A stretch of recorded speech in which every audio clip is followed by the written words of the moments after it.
Hey you! In the medieval, the trade within Europe was quite dangerous.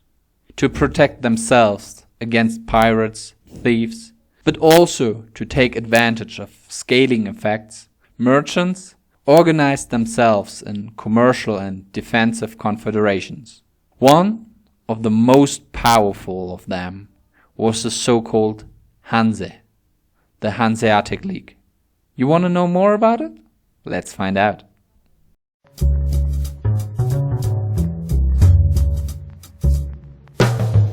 Before we start, I need your help. I already published a few videos, which are the first that I have ever made, and I'm still learning a lot about editing, voice recording, and how I can present these topics to give you better content. If you're interested in economics and economic history, please subscribe to my channel, leave a like, give me some love in the comments, share this video, and also let me know in the comments below what other topics I should cover for you in upcoming videos. With that out of the way, let's go back to the video. The Hanse, or the Hanseatic League, was founded in the mid of the 12th century in Germany, when German merchants decided to work together to protect their commercial interests way over their own city and country borders. Especially the sea trade was quite an adventure back then, and therefore it made sense to work together. Before the founding of the Hanse, merchants from Cologne bought together a house in London to buy big amount of British wool and sell it for high prices in Germany and the rest of Europe. Also, the merchants were lending big sums to the British crown, and therefore enjoyed the protection by the king. With this experience that it's way more lucrative to have direct trade without any middleman, the German merchants started trading posts in the north of Germany and the east of Europe and established trading routes to the south of Europe.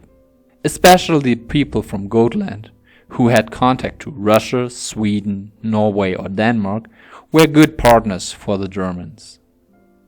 However, in the 13th century, German rulers were in war with Denmark and actually conquered parts of Denmark and defeated them. With this, the German Hanse had way more access to the eastern parts of Europe, eliminated the middlemen of Gotland, and used the island as their own trading post. With this, the profits of the Hanse got even bigger. In the 13th century, the Hanse opened multiple branch offices in important commercial centers of Europe: London, Brugge, Bergen, Norway, Novgorod in Russia. All these had trading posts of the Hanse. Besides the commercial functions, these warehouses acted like a safe haven, some kind of home abroad, and also diplomatic missions for the merchants, like embassies are nowadays. The warehouses were in good relations with the cities and its local government, and from this followed a confederacy of cities which were part of the Hanse. With this net, the Hanse was able to build up their economic success rapidly, and with this, they become more and more influential on a political level as well. With this confidence, they asked for a lot of privileges of the rulers or just bluntly bought them. With that power, they were just submitted to the Emperor of Germany, which saved them from further taxes and tariffs of the cities and single German countries. On the peak, 200 cities in Europe were part of the Hanse. The organization financed wars, paid functionaries, but also gave a lot of commercial benefit, which therefore was a lucrative reason for the cities to join. The downfall of the Hanse started in the 15th century, when the rulers of Denmark, Netherlands and Russia slowly getting more and more power over other regions and competed in the trade routes of the Hanse. Furthermore, the privileges regarding the taxes slowly vanished, and the rulers of the single German parts forced some cities to relinquish their membership in the Hanse.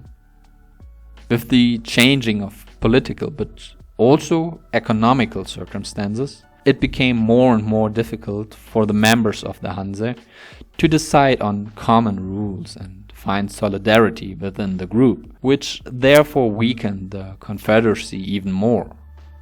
With the start of the international trade overseas, the Hanse couldn't keep up with the other European merchants, and with that became more and more irrelevant. Of course, the warehouses still existed, and the name of the Hanse is still present nowadays, but the importance and influence of the Hanse that it once had was gone. Have you ever heard of the Hanse before? Or have you maybe even visited one of the former Hanse cities? Let me know in the comments below. Leave a like, do not forget to check my other videos, and I'll see you in the next one.